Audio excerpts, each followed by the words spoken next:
In Bristol, Anne and Erica are on the hunt for tobacco smugglers. This is the Dalaman flight coming from Turkey, currently not in the EU, and the allowance for that is only 200 cigarettes. Tobacco is now so highly taxed, the black market is booming, and nearly 1 in 5 cigarettes smoked in the UK is illegal, either counterfeit or smuggled in illegally, avoiding UK duty. We'll be looking for anything over about 400 really at the moment. Like possibly the one that just went through. And that looked like it did have quite a few in that one, so. Joe stops the passenger, whose attempt to dodge duty looks set to end in tears. Right, basically we've got a female passenger who's come in from Turkey, and she's got 1,800 cigarettes. So what I'm going to do today is seize 1,600 cigarettes off her and give her back 200 as a statutory allowance. I'm not sure how she'd take it. I don't think she'd be too happy, but I don't think she'd be angry. I think she'd be more upset, which is harder usually. I don't mind a bit of anger, but it's just when they cry, which is a bit difficult. As you know, you are over the allowance. The allowance is 200, okay? On this occasion, I'm going to give you the 200 allowance back. That's all I can do. I can't do anything more than that, I'm afraid. So I've just spent all that money on nothing. Sorry? I've just spent all that money on nothing.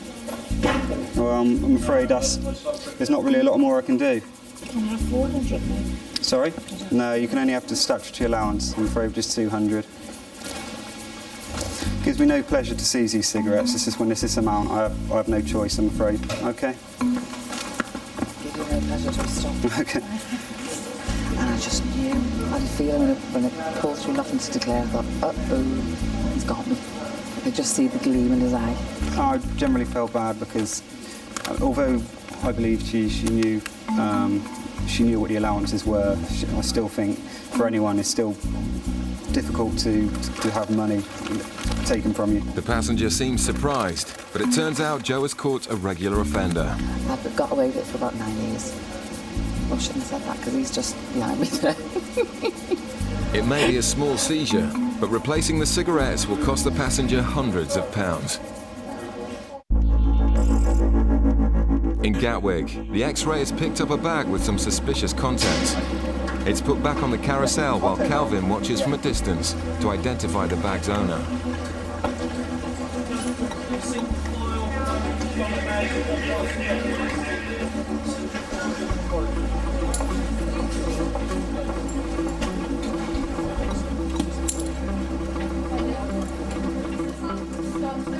The passenger's girlfriend is walking ahead, a tactic often used by smugglers to avoid detection.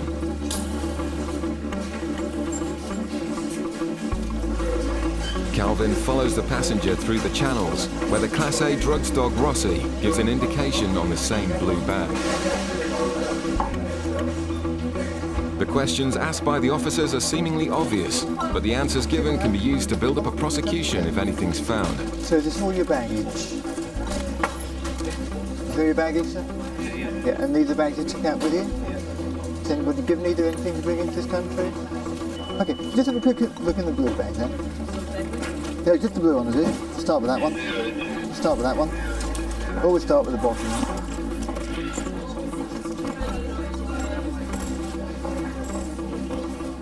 You know what this is? Don't touch it.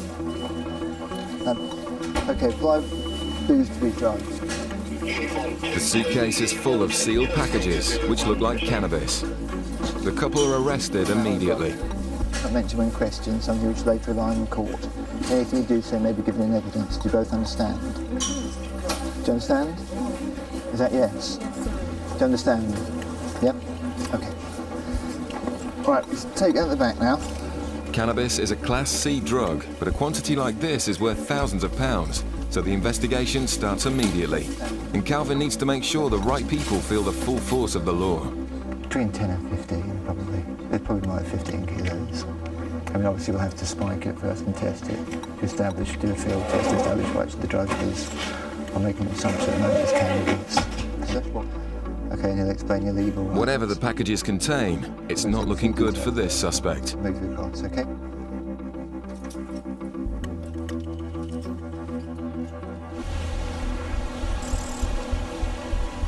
Off the coast of Cornwall, customs cutter Searcher is waiting for orders.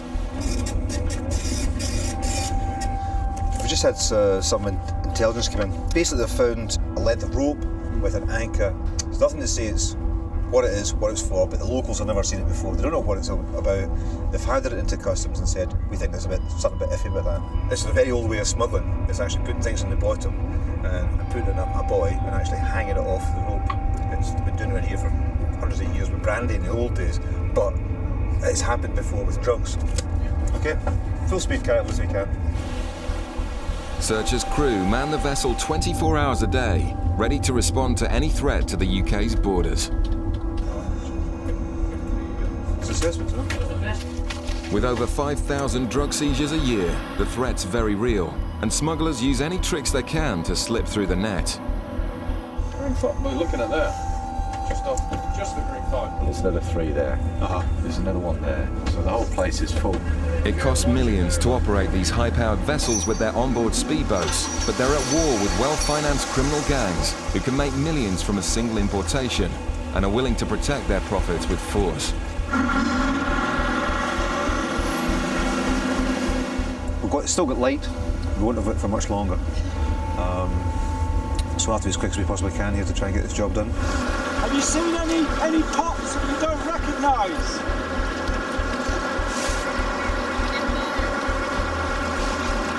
Yeah. Local fishermen are a good source of information, and there have been unusual pot markers sighted in the area. There's a dead body on the end of this. I'm not going to be happy. In the failing light, the officers check as many markers as they can. Chris? It's a real one, isn't it? Yeah. There's one back here as well. There's one more, Woody. This might be the golden nugget. I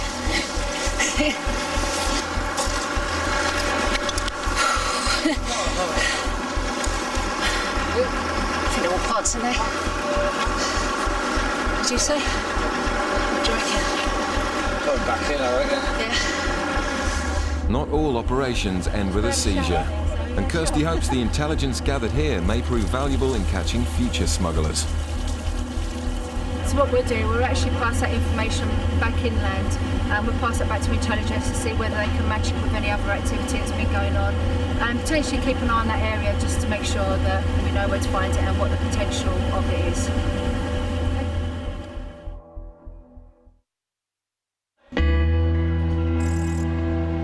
In Gatwick, the custody suite is where suspected smugglers are welcomed back into the UK. It's a significant seizure, but Calvin's job now is to make sure everyone involved in the importation is identified and prosecuted. What are you doing? Right, sit down, sit down. What we'll do is we'll let the custody officer know you're here, okay? And then he'll come and see you and explain your legal rights. Okay? Sit down.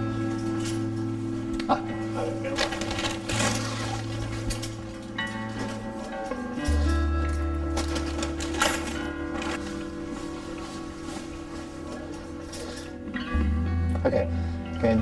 Intercepted Green Channel North Terminal. North Terminal.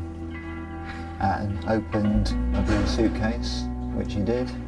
Unzipped it, found it to contain foam. Under the foam with tape back packages, which I believe to be controlled drugs. 11:38. Cell number 2. Before you do, you can take your shoes off and leave them outside and your belt. I'll get you. You've got a blanket, maybe. You take your shoes off them. Just leave them outside here. Yeah.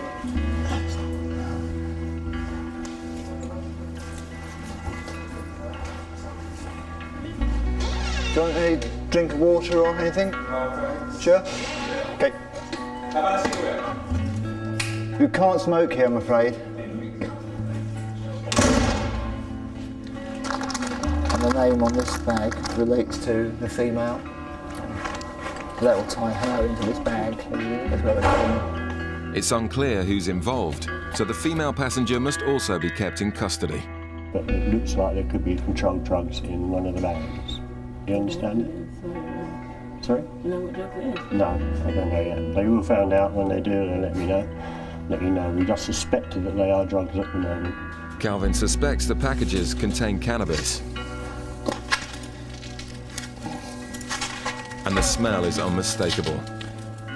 We check them all just to make sure they all are cannabis rather than we've had concealed ones before where some are being cannabis and some being cocaine. They do all contain cannabis. And the weight of the packages is 20.63 kilos. It's a huge amount of drugs off the streets. Still to come, suspected cocaine smugglers in Gatwick. You swab the bag and they tell you whether or not the bag's been contaminated with drugs. Coming up, a positive drug swab means an intimate body search for this passenger. Please don't make any sudden movement. I will be going into your groin at some point. Over 1,000 kilos of cocaine is seized by customs in the UK each year, and Gatwick is a prime point of entry. Sniffer dogs are used on the front line in this fight against Class A smugglers. He looks for cocaine and heroin, so he's a Class A drugs dog. Trace smells or large amounts of that kind of scent, that's what he goes for. This passenger was stopped by immigration officers and has now been brought into customs to be searched. Sniffer dog Rossi picks up a scent from one of his bags and gives the signal to the officers. But picking up a scent isn't enough. Officers must find the drugs before someone can be charged. UK Customs, okay. Is that your bag, yeah? Who paid for your ticket? Yeah, I paid it, but Someone booked it for you, but you gave them the money, yeah? And how do you know this person? How do you know the person who booked it? It's a close friend. He's nervous and his story sounds suspicious. Just take a swab of your bag, your things. It tells me whether or not you've been in contact with drugs at all, okay?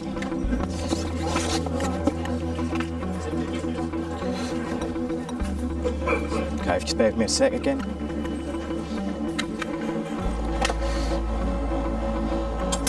Basically, you swab the bag, and we have two machines, and they tell you whether or not the bag's been contaminated with drugs. Like, it's given a reading now, showing that it's picked up particles of cocaine. Could indicate that, one, that they could be a user. At some point, there's been drugs within the bag. There's stuff there now, or stuff on their person. Obviously, you've got to go down every avenue and rule out every avenue. I've got a reading for cocaine from your bag and from your clothes and from your laptop bag. Okay, can I just ask, do you use at all? Do you use cocaine at all? Have you used cocaine in Trinidad? No, okay. Finding nothing in the bag, Alex requests authority for a body search. Can I have a request for an SOP, please? That's been authorised, that's fine. I give him my reasons, gave him 4 reasons. Why? Nervous demur, eyeing track reading, dog indication, and he's got very little luggage for 2 weeks stay. What I'm going to do now is take him into the search room and conduct a search.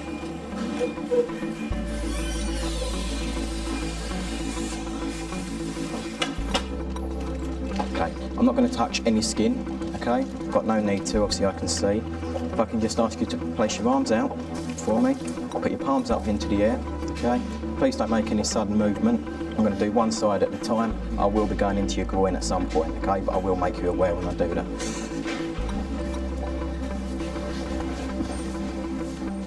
Okay, again, I'm going into your groin. Okay, if you want to take a seat for me, please. But smugglers don't only carry drugs on their bodies.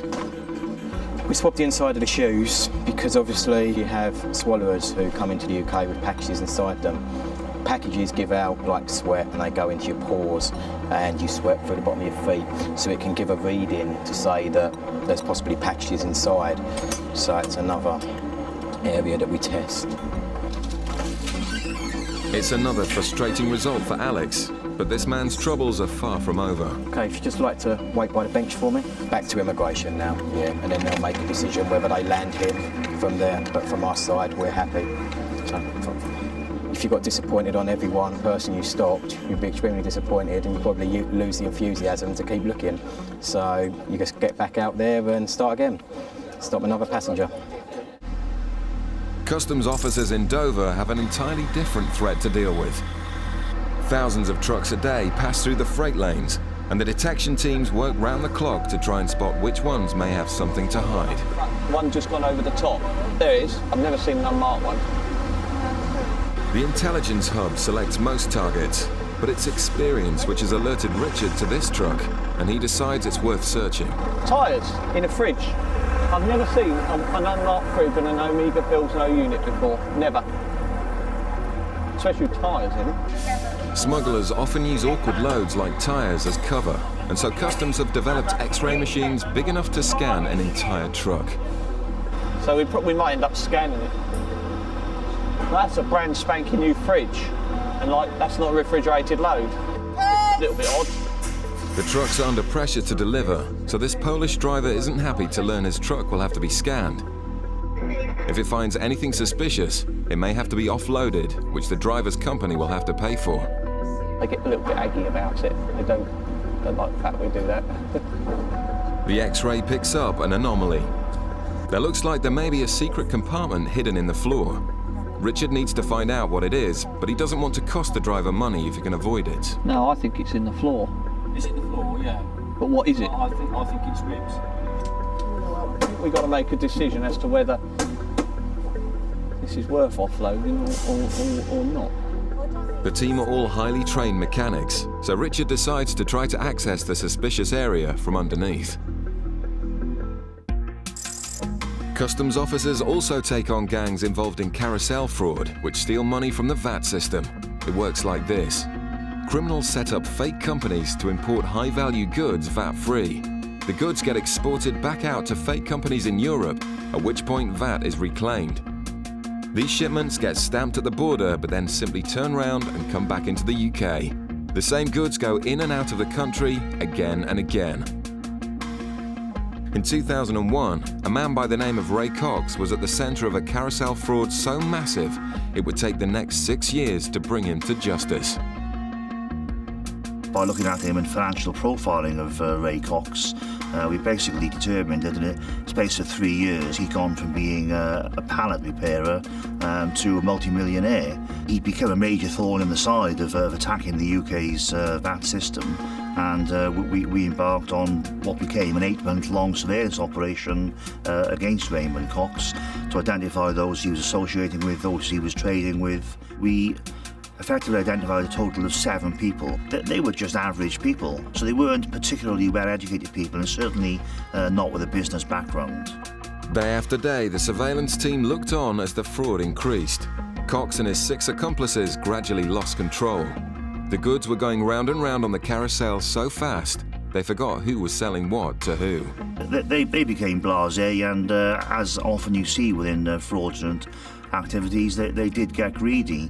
It's too much of a good thing. In May 2002, it culminated in a meeting at the Trafford Centre in Manchester at a restaurant called Tiggy's about keeping the fraud on track. And of course, they were unaware that they were under surveillance at the time. The surveillance team tracked all the suspects to the meeting and captured it all on film. Whereupon we were all able to get inside, in effect get into the CCTV control room for the Trafford Centre, zoom in and record the whole meeting. A surveillance officer's dream. With the gang making around £10 million a week from the fraud, tensions were clearly running high. The meeting at the Trafford Centre was the first time that they'd actually all been filmed together. Come the end of the meeting, when the paperwork appeared to be sorted out, they all got up and it was very jovial, much backslapping, hugging, as if there were no problems. But in fact, their problems were about to get a lot worse. The officers had decided enough was enough. On the morning of the 8th of July 2002, the carousel, the conspiracy was taken out. The 217 fake companies had stolen over £180 million, and it took 4 years to sift through the mountains of paperwork. The 9-month trial found 6 of the 7 guilty as charged, who all received at least 5 years in prison. Seen as the organiser, Cox received the heaviest sentence. Raymond Cox, who was the principal, received a 12.5-year prison sentence. It was a very rewarding result for the effort that had been put in, and the signal to the criminal fraternity as a whole that we are going to take these frauds seriously, and you do get similar sentences to what you can get in major drug cases. Back in Dover, however, a lengthy search has found nothing. I think you just got to use a bit of common sense, haven't you? So at the end of the day, are we going to charge you 150 quid to offload it, find nothing, or do you just make a judgment? Pierwszy raz na Anglii, samochód jest i pewnie dlatego kontrol. Skoro muszą, to muszą. Richard decides the truck doesn't need to be offloaded, and the happy driver can carry on and deliver his load.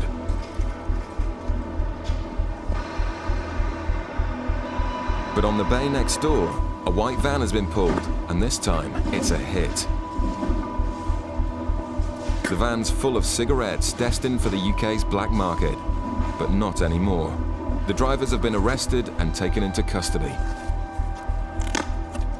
They stopped the vehicle and questioned them, and whilst they questioned the driver, they went in the load and examined the load, and on opening a couple of the boxes in one of the pallets, detected large quantities of cigarettes. It's a serious crime, but their efforts to avoid detection aren't quite so easy to take seriously. Obviously, it's failed. Rather flimsy design in a vain hope that we wouldn't detect these, but it's kind of laughable. But aluminium trays, I don't know whether they were hoping our X-ray eyes wouldn't go through them, or it just seems, you know, at the end of the day, it's a cardboard box with cigarettes in it, and we're going to find them. So. In just one van load, the officers have seized over 1 million illegal cigarettes.